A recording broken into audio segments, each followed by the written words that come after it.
So I'm a retired professional dungeon master for D&D. Sounds like the nerdiest thing ever, I know, but it gives me street cred, so I'm saying it anyway. And a while back, we reviewed DougDoug's hilarious Walmart-themed D&D adventure filled to the brim with evil Roombas, Oreos, and Lego dragons. The game used a super simplified version of D&D to make it easier for chat to play along. And although it ran super well, I gave my input into how a sequel to the game could be improved to make the rules even more fun for chat to interact with. Well, we finally got part 2 in Doug's latest edited stream video, and I can safely say that out of everything I recommended, Doug used exactly none of it. Health was removed, armor doesn't exist anymore, and chat got to rig their characters up with abilities that were so open-ended that they could range from turning into a chair to dooming someone to die a painful death by a direct blast from a nuclear warhead. Did this make the game flow better? Were viewers confused, or was it just a bit too watered down for my own taste? Me and YouTube live chat sat down to watch the video and find out for ourselves. Also, I gotta thank you all again for hitting nearly 150k on my newest book's Kickstarter. For any of you out of the loop, I made Silver's Monster Girl manual to help tabletop role players flesh out their monsters with more personality than just, "Grrr, I'm gonna kill you! Rah!" Use the book to make monstrous characters and NPCs, or if you're like most backers, snag the worryingly popular asset bundle to get your hands on all the cute Monster Girl art in the book. There's date spots with unique events that can turn nights out into crazy flings filled with character building, and gifts they can all give, each with unique powers and rarities. A lich isn't just gonna give you her book of ultimate necromancy that easily. Then, as a little fun, Silver, Gwen, and Desmond, the writers of the book, chime in to give their own takes on the monsters, with fun little reviews you can read all about by their side. The Kickstarter's over, but you can still pre-order the book and most of the coolest add-ons using the link down below. What I want to do is, as a professional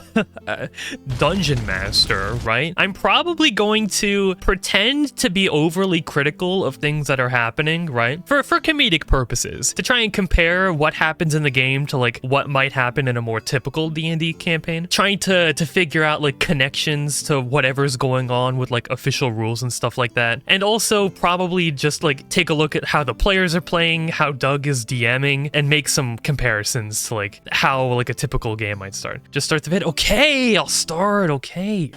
It's brand new from Parks or Toys. This is pretty funny because DougDoug doesn't have any more of these in stock anymore, so this advertisement doesn't work. After the huge success of my Dungeons & Dragons campaign with Twitch chat that I put That was all me, by the way, because of my video. I helped him out so much on that one. This is total improv D&D. So the thing is, I've done something like this before. We tried a version where chat makes the entire campaign and I was a player. We made it so that I was the DM and chat was the player. What I came to the conclusion of was that it's always just pure chaos and it's just so wild. Like, I don't understand how to really phrase it. If you give chat too much power, things don't make any sense anymore, and wild things are just happening for the sake of being wild, right? If you let chat be a player and like you put them on rails in a campaign, no one can really follow along because it requires you to have like all the knowledge of what happened before in the campaign, and then people coming in who are new have no idea what's going on. So I'm curious to see how this winds up and how Doug does it. So let's figure that out. Pick a class first, and then we decide from there. People are saying chef, bard. Chef? All right, any of these jump out at you guys for what it is? Looks like we are torn between him being a frying pan. What is it? Are they picking the race? So, kind of funny story, okay? I had my friend RT in one of my newest campaigns literally just wanted to play a bear, but he wanted to have like a companion, like a human companion who would like help him out and like treat him as if he was a normal person while just like making bear grunting noises. Needless to say, that campaign didn't really get off the ground, but the fact that he wanted to do it was just so hilarious. This is also the same friend who, in a different campaign, wanted to play a Lokatha. And if you know anything about Lokatha, you know that the people who play that race are just doing it for the meme, alright? It's just purely a meme race. This would be the character. Give the frying pan egg eyes and a bacon smile. It needs a mustache. It's a chef after all. I love the way Doug sets up the stream, particularly where he picks 3 random viewers and he lets them talk, right? It makes it so that rather than allowing like the entire mass of chat just discussing things endlessly to the point where everyone feels like they just have to say like one word to influence the stream, people can be picked and then those people can talk and like make coherent sentences to influence the story. Now, Doug, I don't believe has made his D&D software like to allow viewers to like become players. He hasn't made it like open source, at least not to my knowledge. So no other content creator can do this yet. He's gonna make a 1-hour vid into 5 hours. Yes! Like if we watch the 5-hour version, I was going to interrupt with enough to make it 10 hours, okay? So you should be grateful that we're at least just watching the 1-hour one, okay?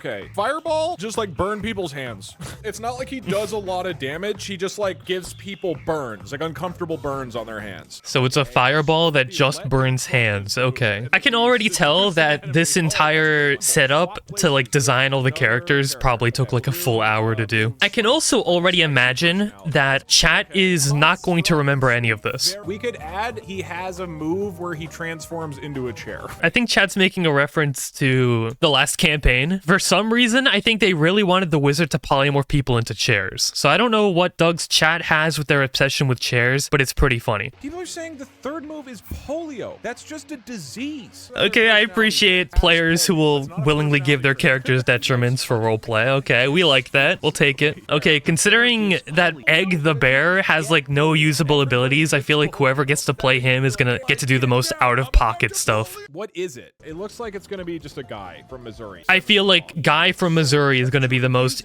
interesting character in this video. I can already tell. Grow weed. Okay, move number 2 is to grow weed. Isn't the bear like a weed enjoyer? Like one of those weed heads, pot heads? Maybe they'll complement each other. Now that we have our 3 characters... Once again, I'm already saying I feel like this is 2 hours into the stream. What is the goal of our story? It looks like our brave heroes are going to stop the 6th graders trying to nuke the castle. As you travel across the land of... Canada.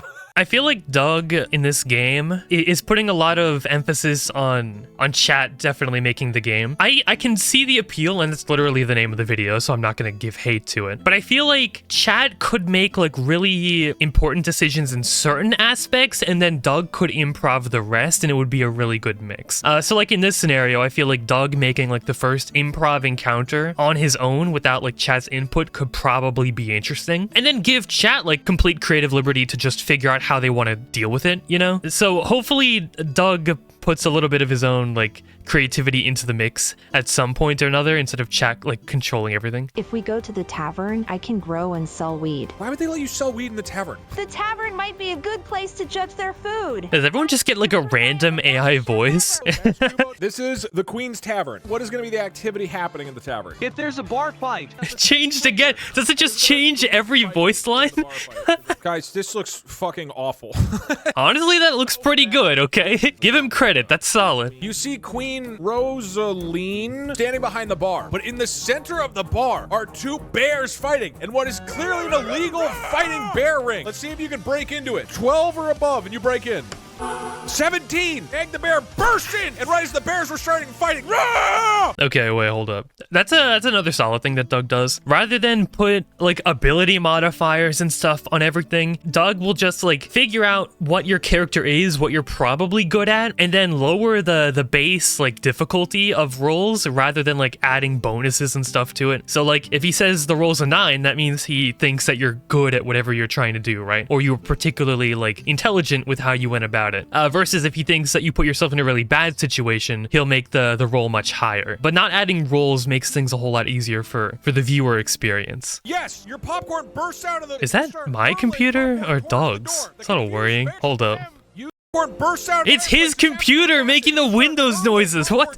No. I got terrified for a second. Queen Rosalind tries to run after you guys to get her bears back. Doug goes and grabs one of these goblins and then attempts to throw the goblin at the queen. Doesn't work. Have we established that the queen is problematic or anything? Or that I guess she was profiting off of like a fighting ring of like wild bears, but that's about it. Yeah, I guess it is an illegal bear fighting ring, yeah. And one of them is a bear, so... I mean, we never established why the characters feel like getting involved in this. Like, they're just doing it for the sake of doing it. But, like, realistically, I guess it would make sense. The bear fighting ring is illegal, technically. But, like, our characters' motivations. The bear obviously doesn't want this to be happening, right? Hasn't really explained why. I would have loved some more character development from the bear, explaining why the bear wasn't partial to what was going on here. But we also really didn't need it, okay? So the bear mostly gets a pass. Like, that one's obvious. Bear doesn't want illegal bear fighting. Easy. The frying pan. We don't know the established lore behind the frying pan and bear, okay? So we don't really understand that connection, right? They all support their bear friend. Okay, I could believe that, all right? I guess they are traveling together. We could assume they've known each other for a while. They should be able to, like, empath-like understand that their egg the bear is hurt by this, all right? So I could understand that. Let's go with that logic and continue on. Doug pushes the big lighter over Queen Rosalind. 9 or above. You'll manage to succeed. 15. What is this gonna do to her? Boom! What? A giant fire erupts, and you watch as the evil Queen Rosalind. Evil? Ah, she melted. That proves she's evil. She's like a witch. That makes more sense. I understand completely now. Okay, there are 5 potential treasures that you could win based off this die roll. Oh, just rolling it? Okay. Treasure table? Yeah. I don't know. I was imagining Doug would do it the way he's been doing it by just letting chat choose something again. But, like, the treasure table existing is fine too. That is the official way to do it from the Dungeon Master's Guide, so can't blame him. The party advanced forward, past the tavern, and into the cheese woods. What are those things? The rats with guns in the cheese? Cheese forest. Goob is immediately It's asked. not the cheese forest, it's the cheese woods. You're getting your lore wrong, Doug. You're out of line. Egg the bear comes over to Goob and gives him more cocaine. How much cocaine do they have? We haven't established how much is in their inventory. Can they just pull it out infinitely? Goob walks up with his Good luck, cocaine Doug. and says, Goob, I hope she kills you. yo, Why do they hate Goob? egg. Let's say you're eating towards this rat. 16 or above, and you'll make a path to him. Nat 20! Whoa, not 20! Can I try to grow weed so I can use it to make a rope to throw to the mafia boss? Yeah, I don't know if you'll... I hope. Doug starts trying to grow marijuana again. If you get a 19 or above, the weed grows right now. Oh, unfortunately, the weed is not growing yet. I'm actually starting to realize something. It seems like the fact that this guy is literally just a normal human kind of limits what people want to do with him. Because what is a normal human gonna do that's interesting, right? He's not like a special, like, strange object or creature. So he's not like the people who are playing him are mostly sticking to his abilities, while everyone else is doing like much more unique stuff. Meanwhile, the frying pan is using its handle to help grab people. The bear, the mere fact that he just ate through cheese probably plays into his more animalistic natures. And then basic human just uses the abilities that were like applied to him, right? There's not a whole lot of creativity right now from what I'm seeing the human get up to. Has the weed grown yet? If you get a 19 or above, the weed is grown. No. It's funny how he has to deal with the weed growing when they can just generate infinite cocaine. I turned the entire river into a giant cheese ball with my move Let Him Cook. What? Wait, what happened? What ability did they just use? What did I just miss? Pringle uses the Let Him Cook move, which apparently, because we didn't establish this, turns the entire river into a cheese ball. How did they not establish this? What was the original ability? Move number 1, let him cook. That's all that it was. Okay, so I guess we can just let him cook. Technically speaking, if I'm correct in saying this, you couldn't, quote unquote, cook cheese into a cheese ball.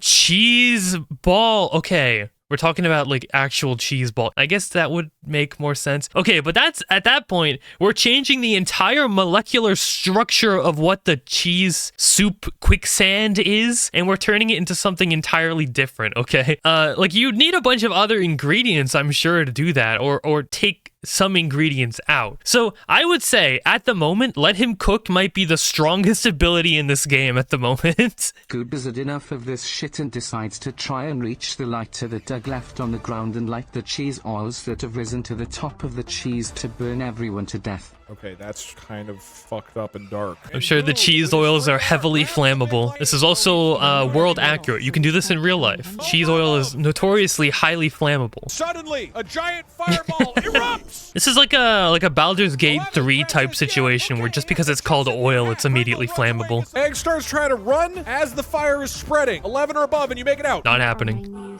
What? Doug tries to run as well. 11 or above. He's not making it. Oh, okay. The party, after traveling for days, approaches the gigantic volcano. You see a bunch of goblins drowning in what appears to be a gigantic pool of salsa. Ah! Meanwhile, 3 more goblins are being pushed off the edge of like a diving board thing by 3 gigantic Canadian You know geese. do you know the episode of SpongeBob where like all the characters go up to land and have to fight like the giant seagulls? That's what I'm imagining right now. And then you hear one of the geese honk out, honk honk! You guys want to stay for dinner? We're making goblin salsa! Goblin salsa sounds delicious, actually. Pringle hates goblins. I think Pringle's actually racist. I will grab the staff and use it to help mix the goblins in the salsa. I think the fact that there is no conflict in this area just allows them to do literally whatever they want. You can obviously tell what the setup in this area was meant to be. Like, the goblins were being sacrificed. They were going to be eaten. People are going to be killed, right? But now that chat has done the complete opposite, they've completely removed the tension from the scene. As a DM, I would be looking into ways to re-add conflict or tension into the scene while also like flipping it on its head. I don't know how I would do that. Like, this is a very specific scene. Like, the goblins were obviously put in a precarious situation where they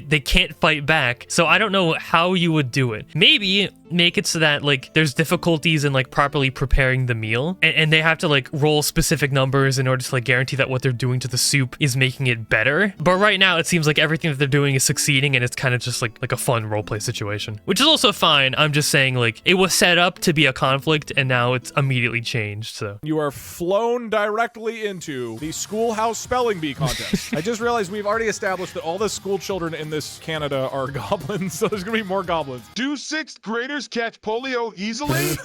Don't ask that question in any context ever. that's his ability though. He needs to ask. He needs to stay in character. What is this creature? It's huge! It's like a Bookworm Adventures character. All right, class. The first word of the spelling bee is... Genocide. Egg the chair shouts out, H! That's not how you spell genocide! And the bee swings in for a sting, flying at Doug at full force! Is this our first real battle in this campaign? I'm just realizing that. I think that was the first hostile attack against one of the players. I offer cocaine to the bee. The bear says, would you like cocaine? The bee says, Only if you can spell cocaine right now. C. Yes. Oh. Yes, that's correct. C. Yes. A. Yes, A. That's correct. I. That's correct. C-O-C-A-I. N. One more letter. E. E. That was correct. You guys win the spelling bee. I was positive someone was gonna screw it up on purpose. I would be interested in there being more stakes for the characters because Magic the Noah's videos most of the time has his players with resources, right? In Doug's game, everyone can just infinitely use their abilities, which makes things easier for chat to remember, but also makes it so that there's never any stakes in when they use things and how. I think this is perfect for chat, right? Because chat can't be trusted with resource management, right?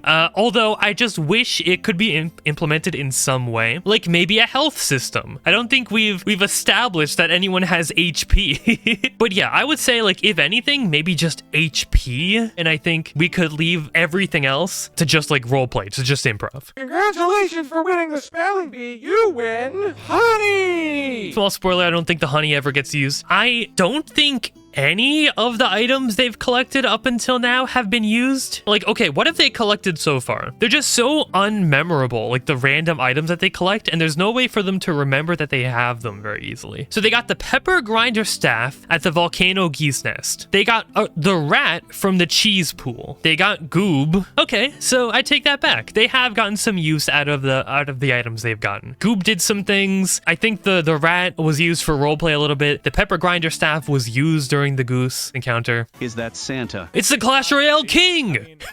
As the adventurers barge in through the open castle walls, they're met with a horrifying scene, like a dozen 6th grade goblins standing around the very king of fantasy. He's so derpy. Why do this to Fantasy Canada? You've always loved us! And being put into Salsa. And that's when you notice that there's a shadowy figure next to the 7th grader. The iconic Goob whispering into the 7th grader's ears, convincing him to do acts of horrific evil. Okay, once again, the mascot character that travels with the party, or at one point traveled with the party, turns out to be evil. This is the second time this has happened in a DougDoug campaign, which is funny that it's happened twice. You hear the 7th grader yell out, "We'll do it! We'll launch the nuke!" But before he can finish the sentence, Doug starts running forward, holding his Bic lighter. Doug, no. This is a bluff! We weren't actually gonna set it off! We weren't actually gonna set it off. You have a literal nuclear weapon, and you're threatening the king who's on it, and you think they believe you're not gonna set it off? I aim my time staff at Doug and fire. Pringles runs forward with the time staff in an attempt to Was it stop a this time madness. staff? Read Thought it was time a pepper staff. grinder. Some delicious pepper comes out onto the bottom. Okay, there we go.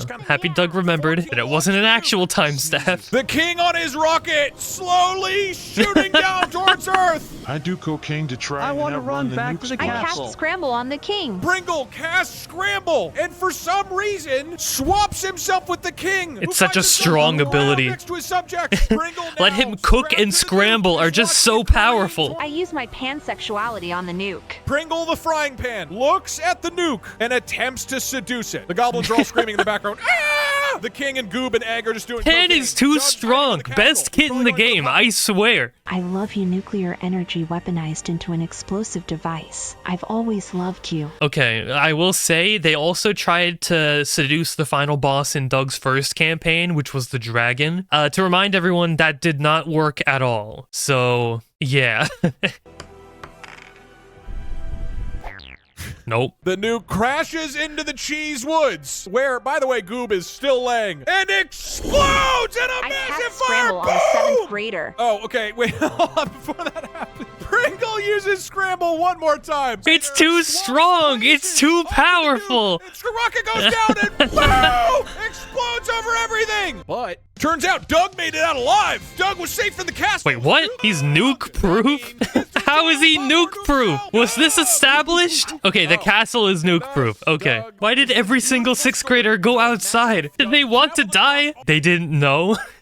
They didn't know. But they apparently knew about the nuke. And they apparently knew how to procure a nuke. And they tied the king up to the nuke. Alright, so that was certainly something, but I think I should summarize my feelings about the stream here. Some character abilities are weak, and others are strong. The weed-growing ability of Doug from Missouri had no functional purpose besides taking time away from the actual events in the game. It was funny, don't get me wrong, just completely useless. A lack of any health or armor system also kind of makes battles feel flat, since we never established what would happen if an attack like the Killer Bee Stinger even hit someone. The lack of rules makes the game flow so much faster, sure, but they also remove the suspense and tension that the first D&D game was so enthralling for. In the first game, viewers were on the edge of their seat, seeing the wizard conjure terrifying illusions, the bard yell out sick burns to lower enemy self-esteem, and the barbarian for coming up with creative plans that made use of his strength. In game number 2, there was way less cohesion. I'm sure this made the game way easier to run, and for newcomers dropping into the stream halfway through, probably way easier to follow, which for the streaming sphere is incredibly important and probably enough to warrant all the changes. But for me, although still entertaining, don't get me wrong, I wasn't nearly as connected to these characters and their journey as a whole. I'm honestly curious to hear all of your thoughts and if you preferred the first game over the other. But anyway, plain but never simple, hit the bell so you don't miss the next time we go live, and I'll see you all in the next video.